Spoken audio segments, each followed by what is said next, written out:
à Kemal Atatürk de grandioses et émouvantes funérailles.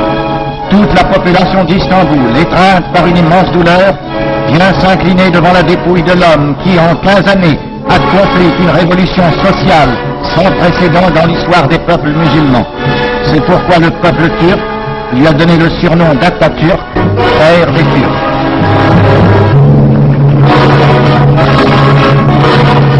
Le deuil est conduit par la sœur de l'illustre défunt, les membres du gouvernement. Vient ensuite la délégation française, ayant à sa tête M. Albert Sarraut.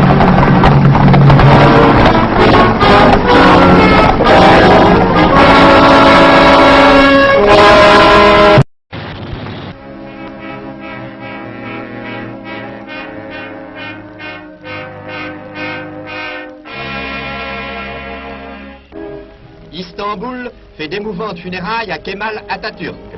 Portée sur un affût de canon, la dépouille mortelle du créateur de la Turquie nouvelle traverse une dernière fois l'ancienne capitale des sultans. Derrière le cercueil viennent l'ancien roi d'Afghanistan, le président du conseil, les autorités civiles et militaires d'Istanbul et enfin les étudiants portant d'innombrables couronnes. Des dizaines de milliers de Turcs sont massés tout le long du parcours.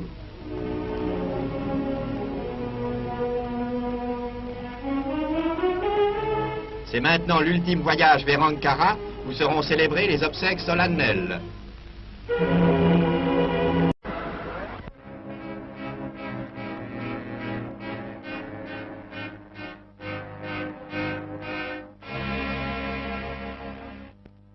Istanbul, le croiseur Yavuz, à bord duquel se trouve la dépouille mortelle de Kemal Atatürk, est salué par les navires de guerre qui vont l'escorter jusqu'aux rives d'Anatolie. À Ankara, le cercueil d'Atatürk, enveloppé dans les plis du drapeau rouge à étoiles d'argent, est exposé devant le perron d'honneur de la grande assemblée nationale de la capitale fondée par lui.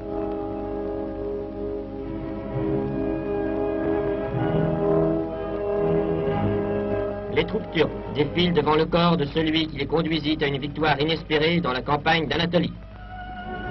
Puis, le cortège se met en route.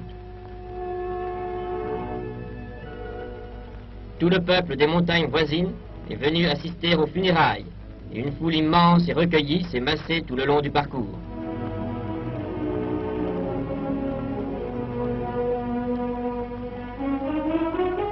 Le cercueil est placé sur un affût de canon. Derrière vient la sœur d'Atatürk, le nouveau président İsmet İnönü, suivi de tous les membres du cabinet et des délégations étrangères. En tête de celle-ci, la délégation française conduite par M. Albert Sarraut.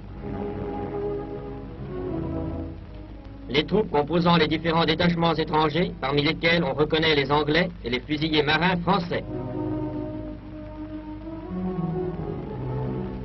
Arrivés à la hauteur du musée d'ethnographie, les troupes qui précèdent le cortège s'arrêtent, se rangent sur la droite en présentant les armes, tandis que les 12 généraux qui escortent le cercueil le portent à l'intérieur du musée, où il reposera en attendant l'inhumation définitive. Dans la rade d'Istanbul, le croiseur français Émile Bertin, à bord duquel se trouve M. Albert Sarraut, et les navires étrangers rendent les honneurs à la dépouille mortelle de Mustafa Kemal. À Ankara, le cortège funèbre vient se former devant le catafalque. Voici la couronne envoyée par le gouvernement français. 12 généraux turcs placent le cercueil sur l'affût d'un canon. Les troupes turques, la compagnie allemande, les fusiliers marins français, les marins roumains,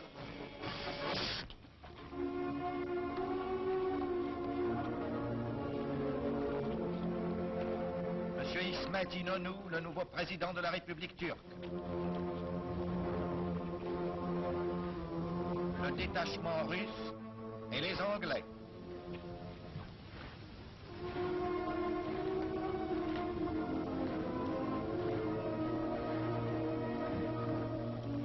Le corps du grand homme d'État turc reposera au musée ethnographique en attendant que lui soit construit un mausolée dans ce musée qui est son œuvre et devant lequel le peuple turc reconnaissant avait déjà de son vivant placé son effigie.